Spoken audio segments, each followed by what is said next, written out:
From hersport.ie, please give a big warm welcome to Niamh Tallon. Thank you. Okay, take yourself a seat. This is going to be difficult for me to get up here, so hold on.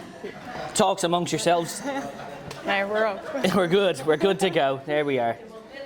That's it, you know what I mean? Just swinging those legs there. All right, so Niamh, what I'd like to do before we get cracking in on some of these questions is just, if you can give the room just a bit about yourself, what you do, and we'll take it from there. About myself, I might go into what I do, and if anyone has any questions about myself, I can come back to them later. My name is Niamh. I founded a company called hersport, kind of as a project in 2018, but we've been operating as a business since the start of 2020, so I suppose heading towards the end of our 6th year. So I suppose a bit about what we do. We saw the, I suppose, difference in opportunities for girls and women in sport, from visibility, from participation, from attendance at matches, from commercial opportunities for athletes at high performance level. So wanted to, close that disparity and ensure that there's more opportunities there for girls and women in sport, and to feel like they do belong.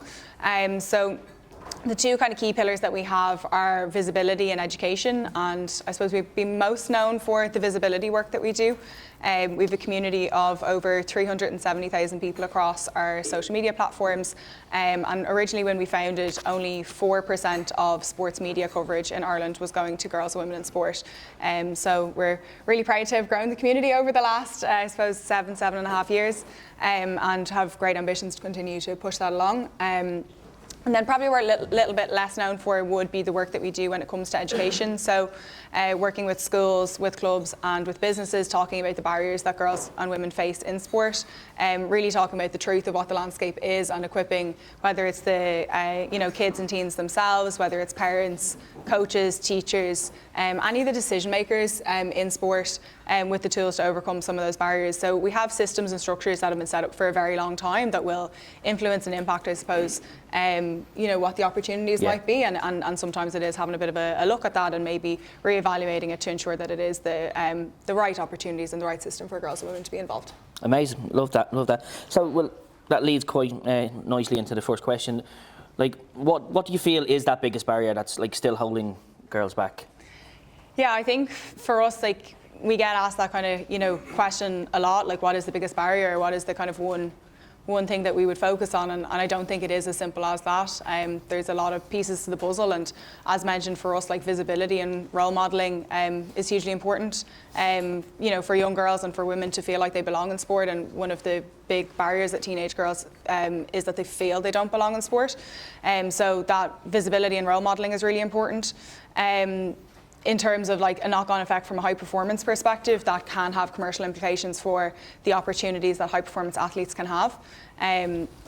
So there are, I suppose, a number of female high performance athletes in this country that do very well and are financially sustainable, but then you will meet other people that could be playing on the same team. I can give you the example of Katie McCabe. She is very well known. She is the captain. She plays with Arsenal, and financially she's quite secure. But we have actually done some research, and some of the players that are on the same team as her and on the international setup do not feel that they are actually financially secure for when they finish sport, and may actually be financially struggling at the moment. I suppose most of the international football players are probably actually not playing in Ireland at the moment. A couple of years ago we had more people playing in League of Ireland, but when it comes to some of the other sports, it can be very, I suppose, difficult to be financially viable. I suppose when it comes to the way that Sport Ireland funding and some of the Olympic sports, the way that and the Paralympic sports, the way that money is distributed is based on performance as well. So there's a lot of people that can get a little bit caught in the middle and sometimes have to walk away. So that's, I suppose, an importance of visibility when it comes to that high performance side. And then in terms of that education is, I suppose, you don't know what you don't know. I know that's been mentioned already earlier as well, and feeds very much into, I suppose, that the systems, the structures, from a coaching perspective to, understand some of the barriers that girls and women are facing. One thing that we have brought up and trying to bring it up at government level is discussion around the lack of, toilet facilities available at sports clubs, the lack of changing rooms. For me, I actually think the toilet facilities are more important because girls and women will have menstrual cycles, and I think for an adult woman to be trying to figure out how they're going to manage their menstrual cycle or manage having their period when they have to go and play a 60, 70, 90-minute match, that takes a bit of figuring out, and to have the confidence to do that. If you're talking to a 12 or 13-year-old girl and they've had their 4th period, they just might not go, and then they might not go to training, and that could be them walking away from the sport. So I think it is that awareness level that, sometimes those systems and structures aren't in place. I've met coaches that really want to encourage girls to be involved in sport, but almost feel guilty at like the product that they're selling or the opportunity they're selling, when they're like, well, we have to stop off in the local village to go into the pub to run them into the bathrooms before we go up to the pitch that's 15 minutes down the road, because then they don't. And then what about half time when they're freaking out about some of that kind of stuff? So I think education is a huge thing to understand how things have been structured over, I suppose, the last number of decades, and then figure out how we can close some of those gaps. And that's like, it's quite crazy, because like back when we would have been playing sport at school and stuff like that, and that's still happening today. Do you know what I mean? I think that should have evolved massively, and obviously in those last 10, 15, 20 years. Do you think that the kind of education piece that you're talking about is happening in the schools, is happening in the sports teams enough, or what could they be doing better to obviously allow for this to be evolving the way it should be?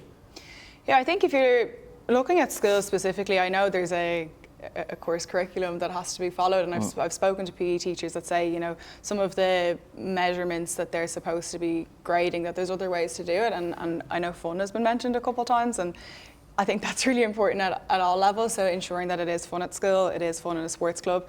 I have been on an adult team where the sport was made not fun, and it does impact your want to go down. So I think also remembering, if you are coaching adults sometimes too, that they do want to have a bit of crack, and particularly if it's like, look, I know high performance athletes will want to have fun as well, but particularly if it's club level and you're doing it, to compete and be the best that you can be at your level, and you're not going to go beyond a certain point. It is supposed to be, enjoyment at the heart of it as well. And I think, again, like meeting them where they're at, like how can we adapt and adjust things to try and get the buy-in. Rounders was really popular at my class when we were at school, and if that gets people up and gets them moving, like what are some of the other things that also get people excited to do? So I think the awareness level and understanding of how girls are physically changing through teenage years is also important. So I know I've mentioned like periods and menstrual cycle, and that experience is going to be different for everybody. So it is about encouraging open dialogue among themselves as well. Like there's lots of kind of top tips and advice that can be shared.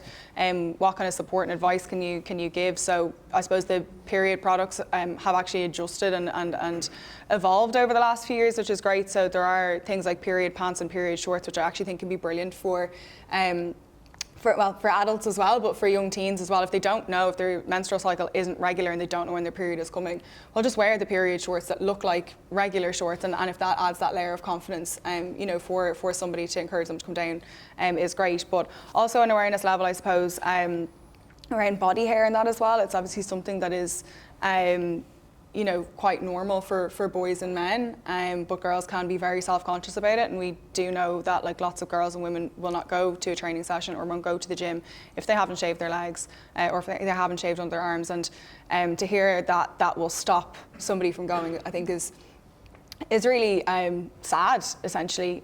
So with that, it is again like normalizing it, and I think if you get teenagers as far as like 18, 19, 20, they'll all start laughing about the fact that they haven't shaved their legs, and like a lot of less people care than they did when they were 12 and 13.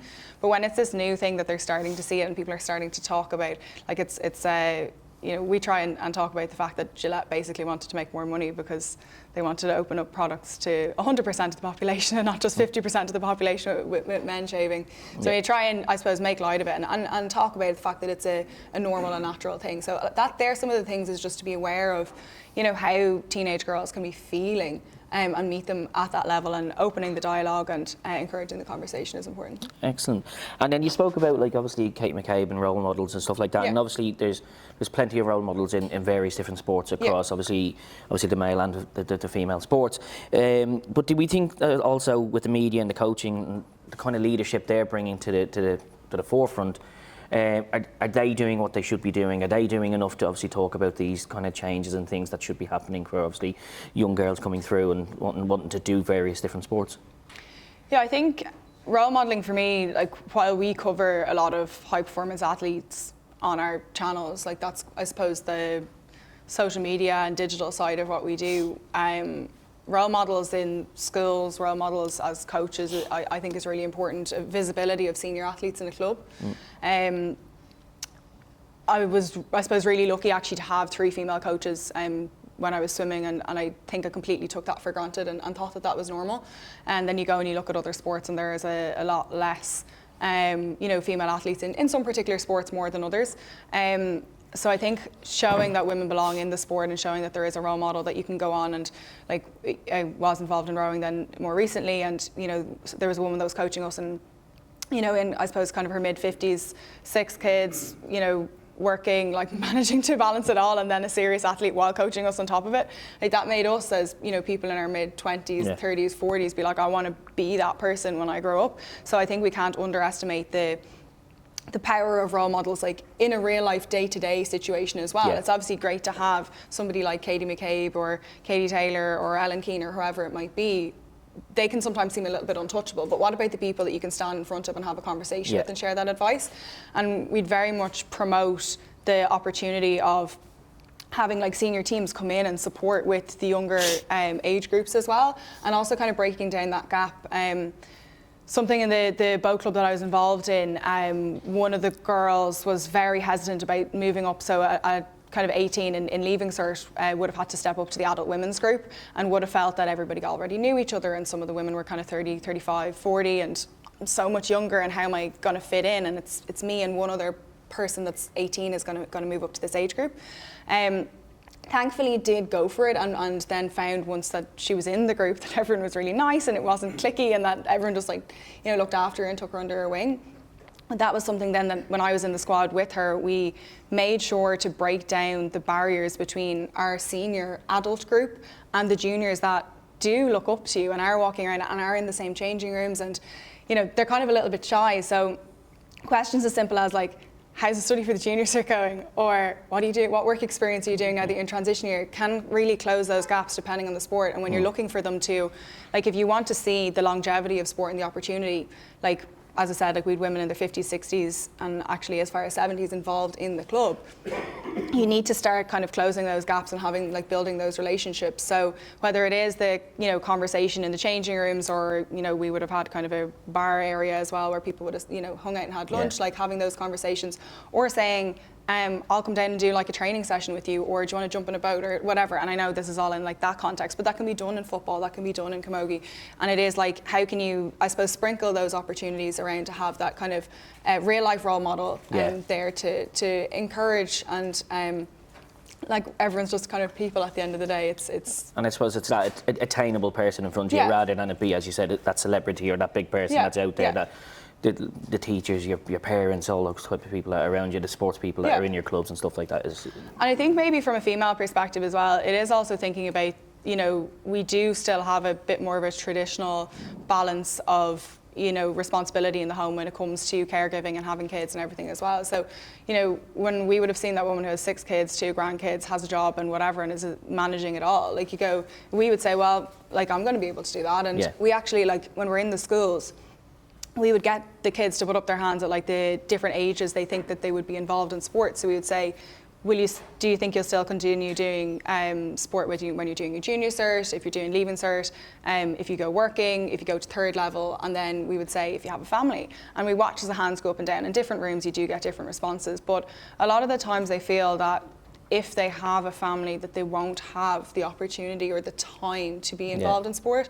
But we would talk about how it's so important to look after yourself and to have that, I suppose, whether it's connection or whether it's the go out and kick a ball around and just like decompress, like whatever that is, like that, you know, as a parent, your cup needs to be full to then, you know, be the best parent that you can be. And I think it is just like actually having those conversations with kids that are 13, 14, 15, particularly as things have changed a lot over the last like couple of decades, where maybe their moms are not involved in sport, maybe they don't see adult women involved in sport, to demonstrate to them that it is possible.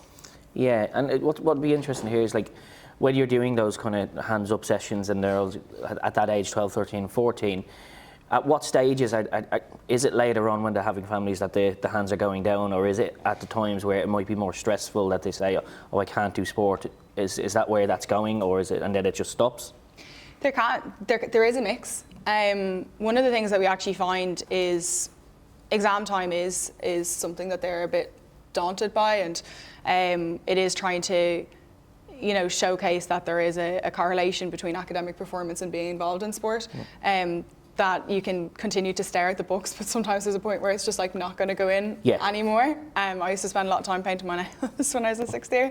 I like reduced some of the sport I was doing, and I was like, oh, I'll just do that instead. Put a few polka dots on that one. Like, I won't do any more work. So you may as well be out running around. And I know there is like the science that backs up, you know, the reduction of stress, and like obviously having that kind of connection and sense of community, and looking after your physical and mental health from being involved in that. So, and also talk about like how much time are they spending, we've already mentioned social media, scrolling on their phone or watching television, where you can get an hour, you know, whether it's a week, to go out and do that. So an amount of that, you know, needs to come from parents, and I suppose from the perspective of the coaches in the room is like maybe looking up a couple of those points to be able to have quality conversations with the parents, so they're understanding, because there might be a particular school or that will put more academic pressure on kids than maybe another school. So it is trying to strike that balance, and then they also seem to have this perception when they go from secondary school, and if they go into college or university, that things are then like multiplied by 2 and they've way more work to do.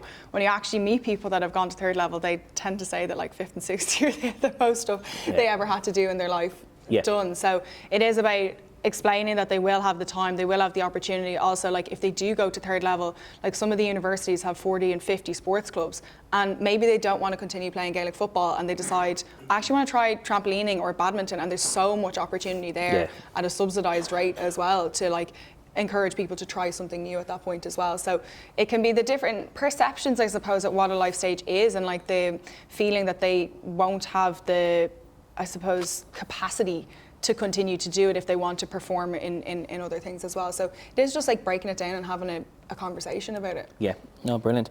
I want to go on to like a bit about like the drop off in kind of teens and stuff like that, and how that looks and stuff, because we all know there tends to be a massive drop off when we get to the teenage years, and for whatever reason that may be, the various different things will happen throughout obviously that kind of stage, like exams you were talking about, various sort of opportunities as well. But like from your work, what do you think that would be? What can we actually do about it? Like the coaches, parents and all that in the room, and the teachers, what could we be doing more of to obviously kind of stop that happening? Yeah, I think a couple of things that I've already mentioned are definitely factors. One of the things when it comes to sports teams as well is trying to keep a team together. If you are 14 or 15 and there's no age group for you to play in, and the next step up is into adult level, that can feel very intimidating and daunting, and kids will walk away. So what are the kind of, like, what are the structures that are being put in place at kind of 10 and 11 to try and get through those years to ensure that you have enough to field a team? So sometimes you will see more girls drift maybe towards individual sports because the reliance is on yourself. We have, I think, our biggest sports fan, or our biggest her sport fan, is about 14, and we would have met her initially when she was 11, and she knew all the different female athletes, was like obsessed with the different sports that she was playing, and said she would never ever walk away from sport. And we had her speak at the launch of our foundation last year when she was 13, and she said that they had 2 teams in that year before the summer. They had a pretty successful, I suppose, season as well, and they came back after summer and they had half a team. So within a couple of months, she's only 14 years old, half of the team have walked away. If it continues at that rate, even though this child loves playing camogie and loves playing football, she actually won't have the opportunity either, unless they start trying to mix around age groups, which isn't always possible. So it is about trying to figure out the structures. So I suppose that balance on the fun, understanding if they do have exam pressures, understanding maybe if the pressure can be coming from home as well. I think there was a conversation about the volume of sports the kids can be playing as well, and I suppose the stars on one team are probably the stars on another team as well. So understanding that sometimes the bandwidth, particularly as you're coming into, I suppose, exam years as well, or if they start to take one sport a little bit more seriously, trying to help support with that balance. And I know there's like talk about like cross communication and that there might need to be adaptations actually if someone is playing 3 sports to a pretty good level to try and figure out like what is not too much to send somebody to burnout.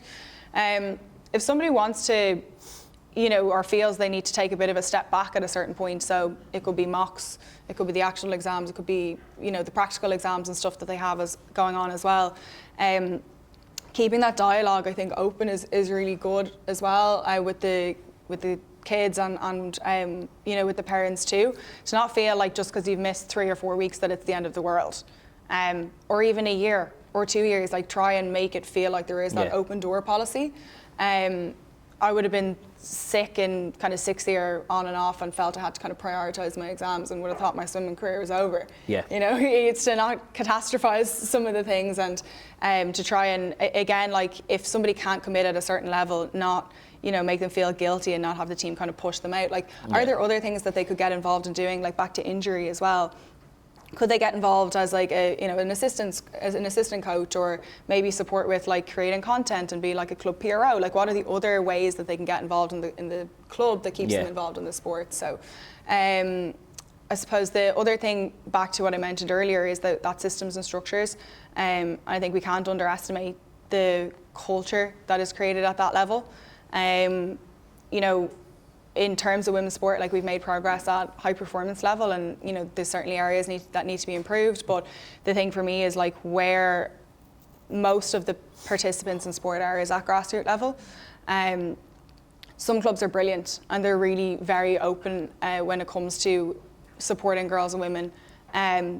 Other clubs are unintentionally excluding them and not supporting them properly, and then other clubs, there may be coaches or committees that are actually intentionally trying to block and trying to not put in the right structures to support girls and women. So that can be down, like, what's the culture for the athletes? Do the boys walk around thinking that they are better than just because they're boys, because there's physiological and biological differences? And to try and have that culture where they don't believe that, where they understand that there are differences that are there, and it's not we're stronger, we're faster, we're this, we're that. And then also that goes into having that communication with parents, that there's the right culture that's there as well. And then also from a coaching and a committee perspective, is there a constant boys and men are getting the best pitches, the best equipment, the best coaches? What does that look like?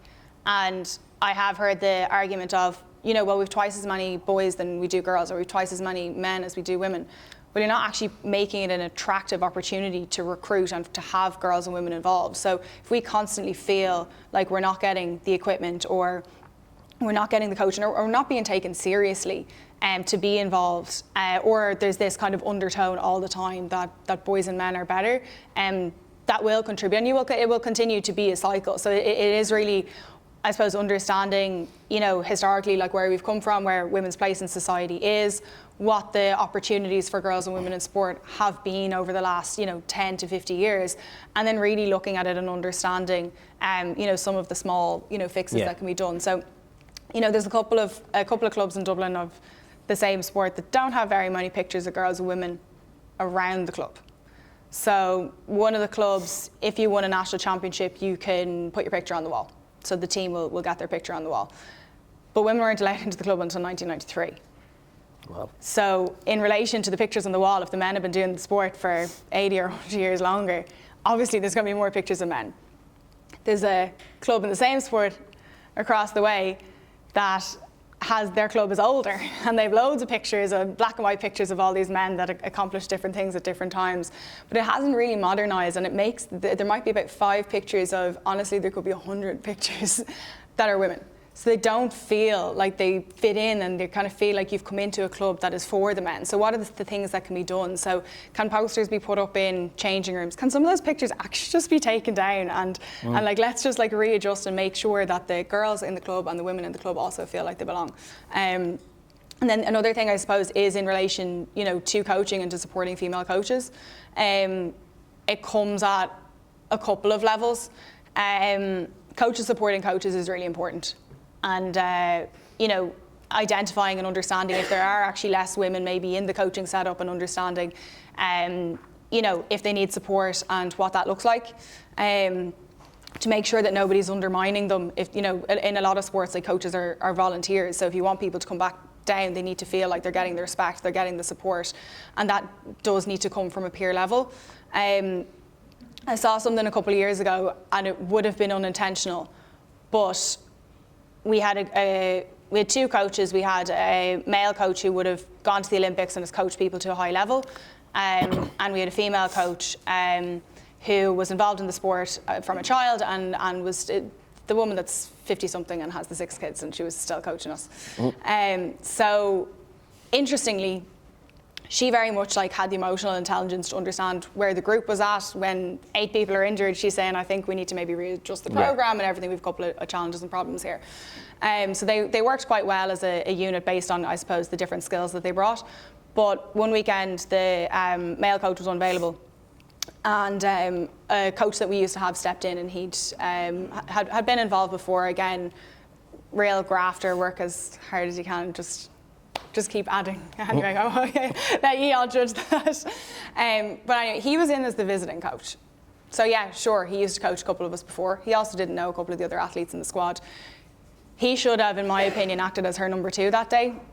But he actually came in and undermined her, I would say unintentionally, in front of the group.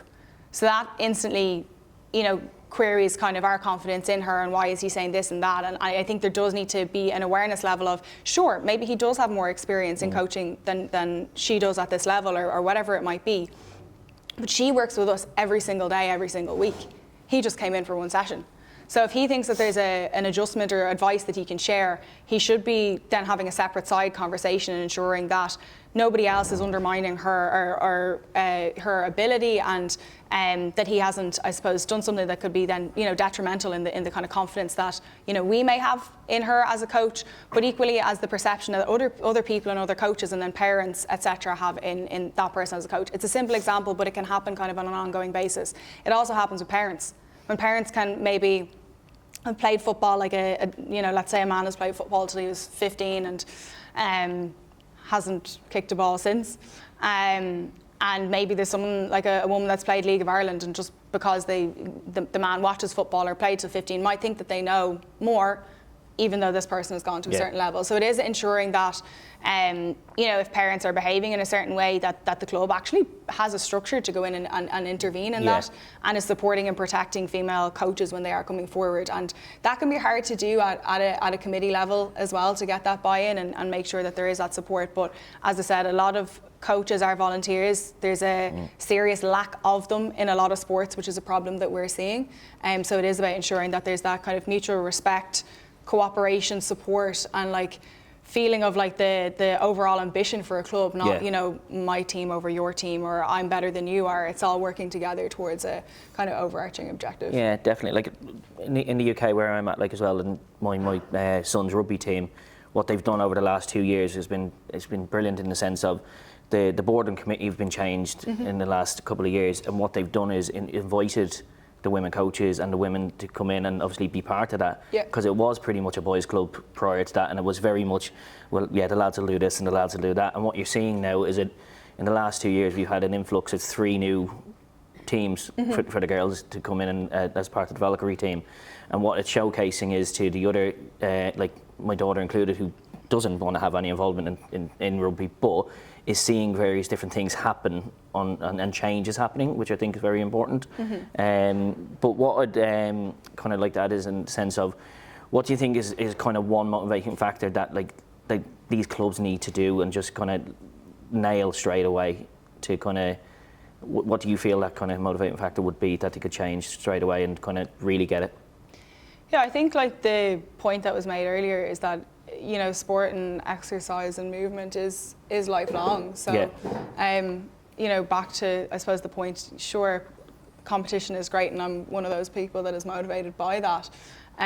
But to think about, we use a video when we go into our workshops in schools, to be able to lift up the shopping bags when you're 70 or you're 80, or to be able to reach for something from the press, that's really where sport and movement and fitness comes into it.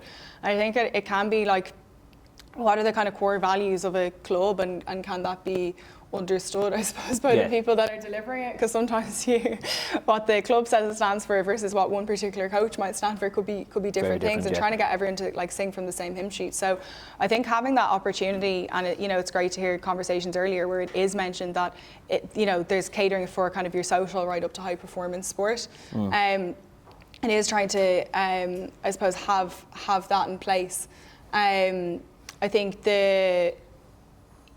when with those things, you have to, I suppose, try and create those opportunities, for people. And as you mentioned, when it comes to hearing the different voices, there has been change here that's been made at national governing body level, where 40% of the representation on the boards must be of both genders.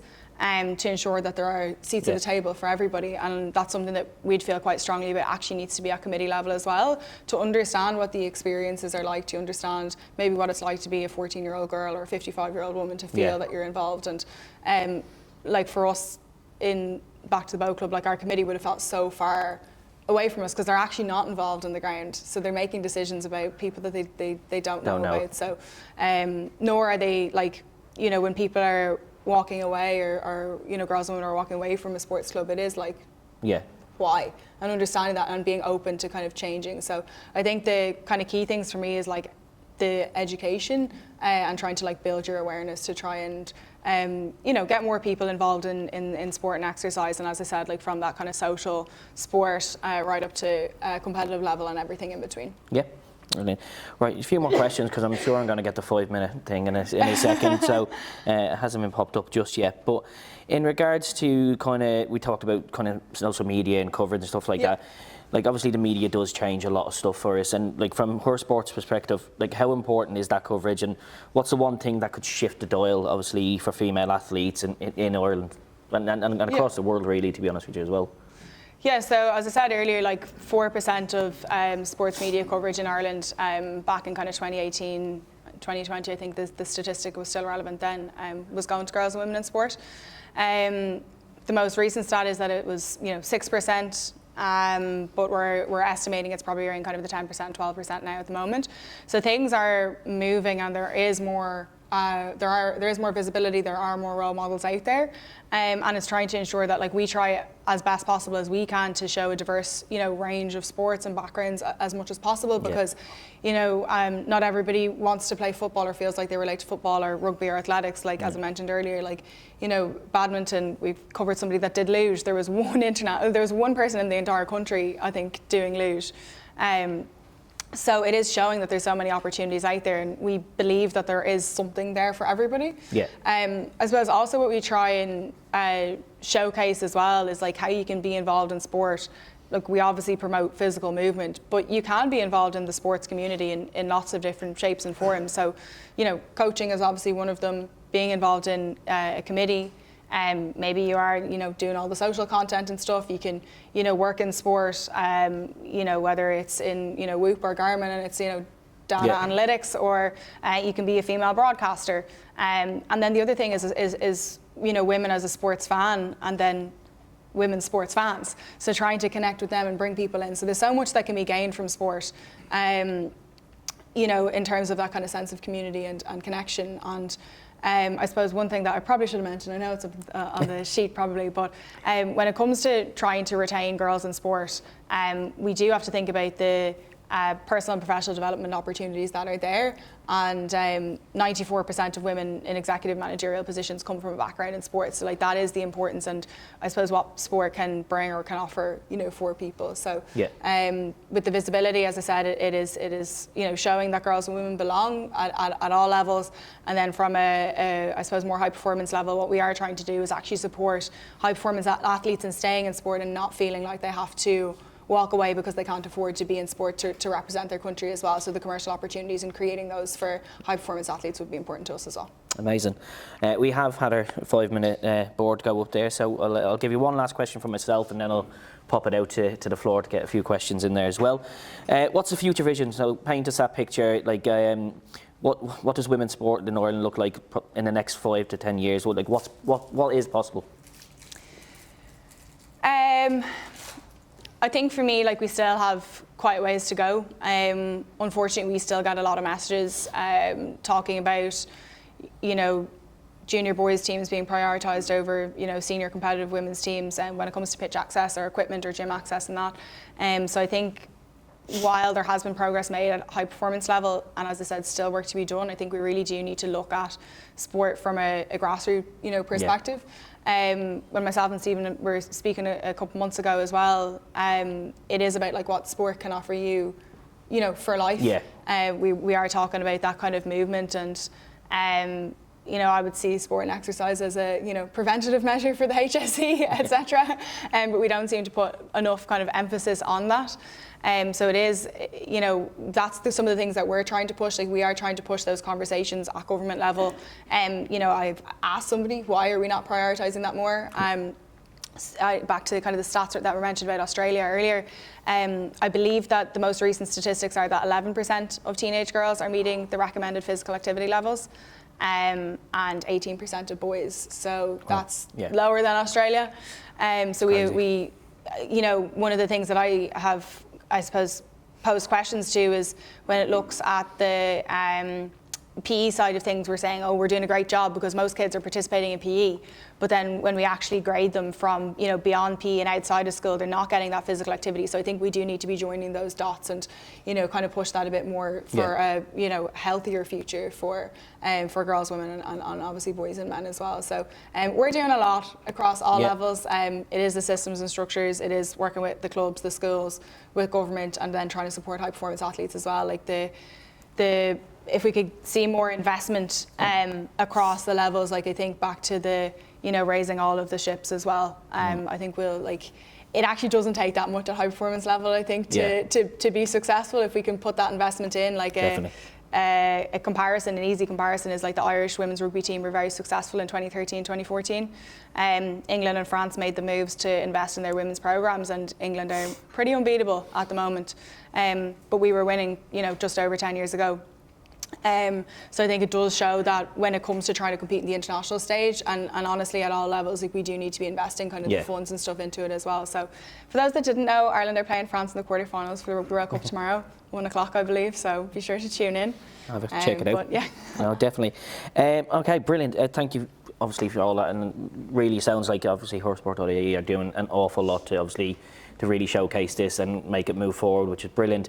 I'm going to open up to the room now, so if anyone has any questions for Niamh, we've got one at the back just here. Hi Niamh, Sharon Burke, I'm a sports coach. It's great to see you today at the Youth Coaching Summit. I don't particularly have a question, it actually is just to say well done on the platform Thank you. that you have set up with Horsport. It has made my life out on the ground just so much easier. I'm just involved across all age groups from young up to masters. I just want to say congratulations on what you set up at Horsport. Thank you very much.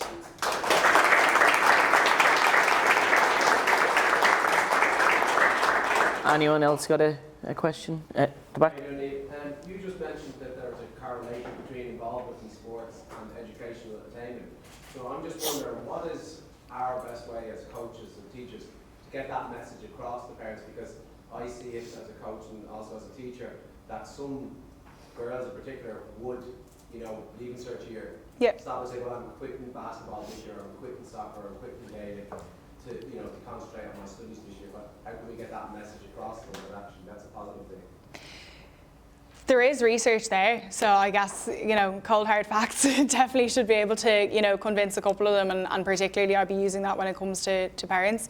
But also going out for, you know, a run around or kick about or whatever it might be. Like, there is science as well to show the impact that it has on the brain to do with swelling. I won't claim to give you all of the exact facts, but to show that the impact that can have, you know, we obviously know about the endorphins that are released and all of that, but also think about, like, if it is going down to a team sport as well, like, you know, the connection, the community, the friendships, like the fun that people can have to then go back in and like tackle a problem is huge. Like, sometimes you feel like it can be like, let's just say it's, you know, some of the maths papers or something they're trying to do and they're really stuck, and then they walk away, they go out for half an hour, they come back, and then suddenly they know how to do it because they're just, you know, not constantly focusing on the same stuff all the time. You obviously will have people that walk away, and back to what I was saying earlier, it is important to make sure that they know that they can come back.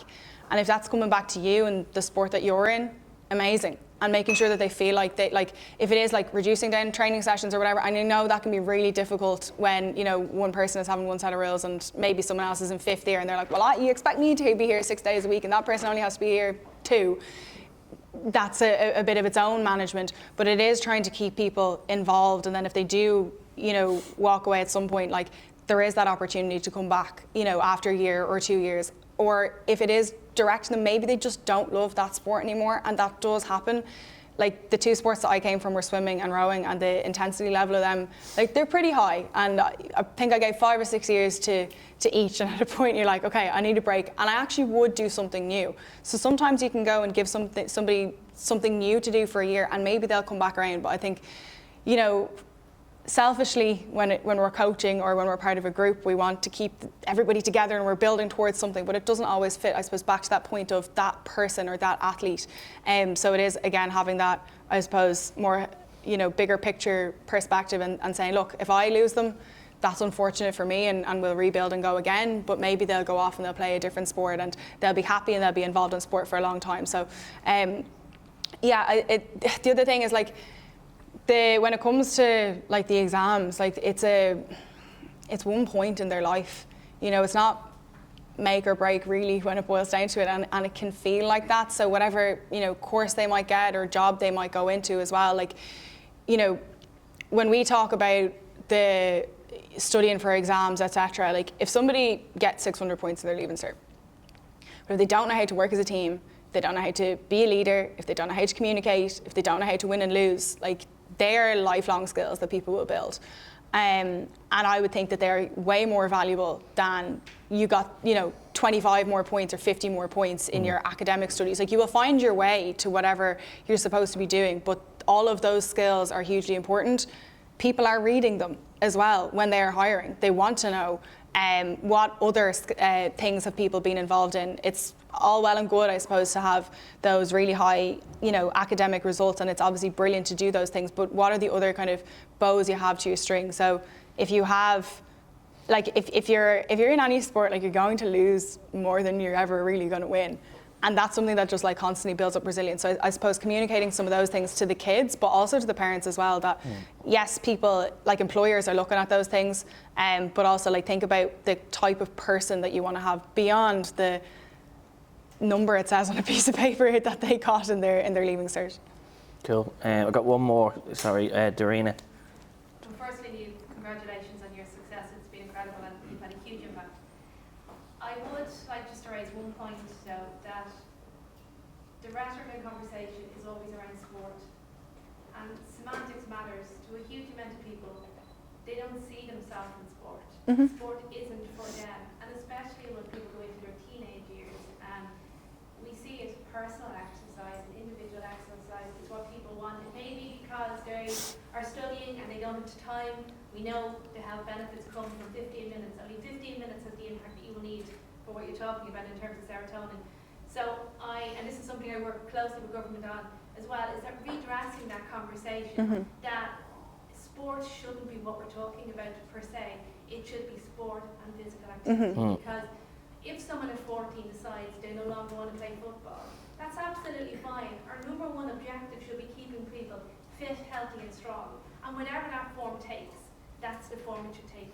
You know, and we need to get out of the conversation, and we need to get people to stay in sport. We need to get people to be active. And so we know in adulthood most people choose first on exercise. And if they start to have that conversations around 14, it's not ideal, but we should be at least making that part of the conversation. I know you do with her move, and that's not a criticism. No, I no, just wanted to highlight it here that when that gentleman mentioned about keeping people in sport, the conversation, I believe, should be about how do we keep people fit and strong. And that includes programs like Stephen, kids go to the gym.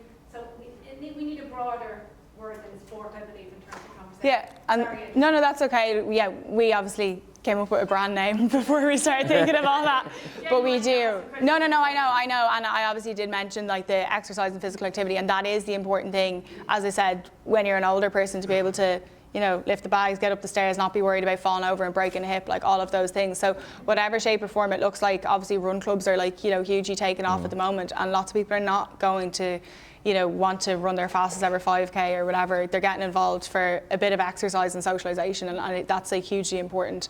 There's one minor point that I'll maybe add to that as well. Like, I think we have to be a little bit careful how we treat boys and girls as well, and trying to not minimise girls and women's participation in sport and exercise as well. Sometimes we can be a little, I don't really want to say soft, but I'm going to say soft. And if you have kids, like, how are you treating your son versus your daughter? And yes, you need to meet each child where they're at, but is some of it just because they're a girl or just because they're a boy that you're expecting they go and do something? Would you let them, you know, walk away from, would you let a girl walk away from some things as easy or easier than you would a boy? And again, trying to, I suppose not, I think for me, I have seen some of that globally when it's trying to get girls and women involved. And one of the things that I would have a bit of a concern, I suppose, about is back to the skills that we're talking about, the leadership, the communication, the teamwork, the building of resilience as well, that I think we do need to use some of those, like whether it's sport, you know, fitness, physical activity, to try and develop some of those things. I will be evaluating it as it continues to come, because that's just one of the things that I personally would have a bit of a concern, that 94% statistic that's there, that if it's just always promoting, it's trying to strike the balance, I suppose, between, yes, we need people moving, but there is also huge value to get from being involved, somewhat in competition or measuring the certain markers, like what are the personal goals that people have. We'll see how it goes based on the programs that people take up. But amazing. Listen, that was absolutely fantastic. Can we give a big round of applause to Niamh?